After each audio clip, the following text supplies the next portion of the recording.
Brandon out here at Owner's Acres, and time for our weekly update. Again, we continue to see a lot of the same stuff, so starting to sound like a little bit of a broken record here, but we are continuing to see some hot pockets of southern rust. Actually, I was up in South Dakota yesterday, and we found some fields that were really loaded up with southern rust, about 30-40 miles north into South Dakota from the Nebraska border. We're also seeing some real blow-ups of late infestation down around the Kansas-Nebraska border. So, as we look at this crop, we're still finishing here. Again, I just highlight a couple things about southern rust. The closer we get to black layer, obviously the less damaging to yield that southern rust can be. But if we remember back to the past, when we had southern rust blow up bad, it still can kill that plant prematurely, which will slow your dry down and also potentially compromise that plant that, the first time a wind goes through. If we remember, we saw those plants that died early really fell down. So just like any stock disease or anything that can compromise plant health late, southern rust can definitely do that. So just keep an eye on it. I know everybody's trying to get to the finish line here, but we're still concerned about some of the pockets that we're seeing, and also with spider mites. So we're still seeing some few hot pockets of spider mites. Again, we don't want this plant dead yet, even though we are getting closer to maturity, and we're within 2 to maybe 3 weeks of black layer on some of this.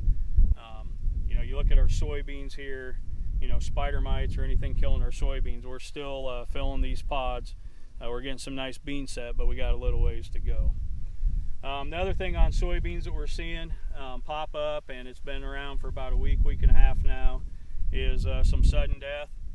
If you're seeing pockets in your field, again, you get the bright green veins in the middle, but dying, discoloration and tissue dying in between the veins.